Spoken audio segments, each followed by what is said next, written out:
Yeah, I actually have two different things that I do, and I almost hate calling it meditation because everyone has in their mind a preconceived notion of what meditation is. Let's not even call it that. I would say that there are two self-examination practices that I do, and I don't even call them practices anymore because sometimes I do them because I feel like them and I enjoy them, or because it feels right, and sometimes I don't. Because anything done routinely sort of becomes its own trap and is not going to get you anywhere. It just becomes like another spiritual high, another checkbox, right?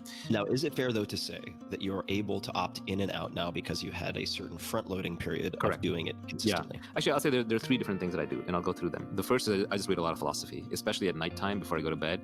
Which ones? Schopenhauer, Maxims? Who are we talking about? Yeah, Schopenhauer, Western philosophy is my current favorite, although I've definitely moved around in that one. Eastern philosophy, I'll read everything from Osho. I know he's discredited and been canceled, but fantastic. That makes me like him even more.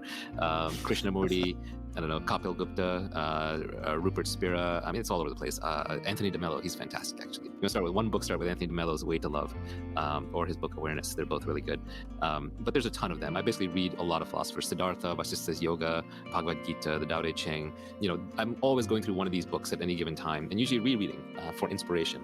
And I'll read these at night. Usually there'll be one or two things I'll catch on to. I'll reflect on it before I go to sleep. So that is a form of self-examination. And it's not done because it's a formula. It's done because I'm genuinely interested in these things. So it's not work to me. It's fun. The second thing that I do is, which I've been doing for a long time now, is just trying to be aware of my thoughts, and not in a, sit there and be like, oh, I'm going to be aware of my thoughts kind of way, but just realizing that a lot of these thoughts that come up are unbidden. I don't control them. It's not like I decided to have this thought. I don't even know what I'm saying to you right now. It's coming out of my mouth at the same time as I'm thinking it.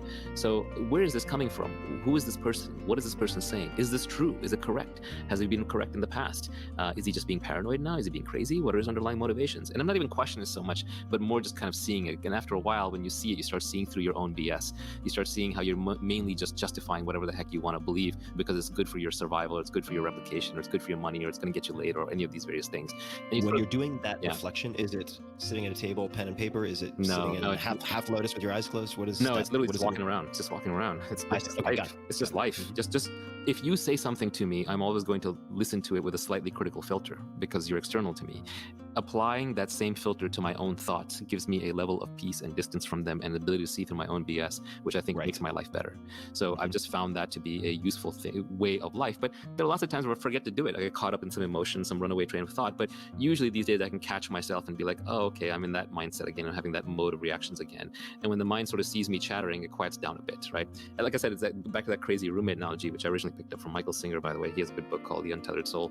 But, the crazy roommate analogy, like you would eventually tell your roommate to shut up, or you would tell them to start justifying their claims, or you would at least at some level you start dismissing them for just kind of rambling all the time in this fear paranoid mode. So I think just kind of viewing your thoughts as sort of these unbidden things that arise from within you, but aren't really necessarily the whole story and should be viewed with the same level of skepticism that you would apply to an outside observer. I think that framework is helpful. And if you find it to be true, then you'll find yourself doing it more often. If you find it not to be true, if you're like, no, actually I choose these thoughts and I want to have them and that's who I am and this all makes sense to me, then you can stop viewing it with a critical eye. That's up to you.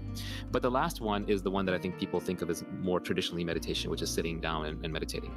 And on that one, I learned from an Indian gentleman, same character you learned from, who had a very simple system, and I just found it the most compelling form of meditation I've ever tried, which is you sit there for 60 minutes. So unfortunately, not less than an hour at a time, because it takes 30 to 40 minutes to sink in past the initial chattering. So you get to the good part, or the so-called runner's high equivalent.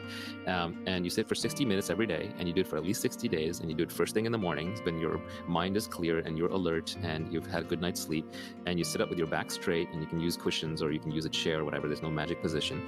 And just whatever happens. Whatever your mind wants to do, you just let it do. If it wants to talk, you let it talk. If it wants to fight, you let it fight. If it wants to be quiet, you let it be quiet. If it wants to chant a mantra or pay attention to breathing, you can do that. But you don't force anything. You just kind of let it happen. And so you don't fight it, you don't resist it, you don't argue with it, you don't double down on it.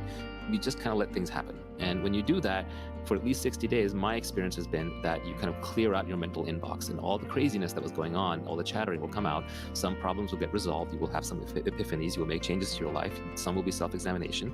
Some of it you just get tired of. Some of it just needs to be heard once and then it goes away. And eventually you'll get to a mental state of inbox zero, where now you're just thinking about what happened yesterday. You're kind of caught up and your mind is relatively clear. And just your anxiety level goes down. You're living more peacefully. And I've been doing this for about 2.5 years now. And I probably missed about a dozen days total. But there's some days where I've done 2 hours a day or more. And I will tell you that it is the single most important thing that I do. It is a sheer joy. Much of it is highly entertaining, pleasurable. Sometimes it's just flat. It's nothingness.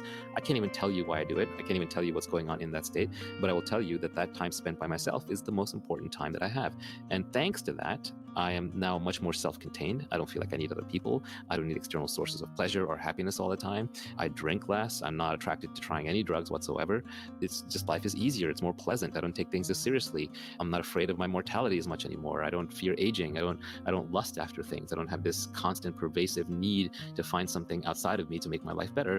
When the best hour of my day is spent by myself, then the world has very little to offer me, and I can still participate in it, but it doesn't have that grip on me that it used to. I don't fear solitary confinement. And I think that is a superpower. And I think everyone should have it. Everyone does have it. It's easy.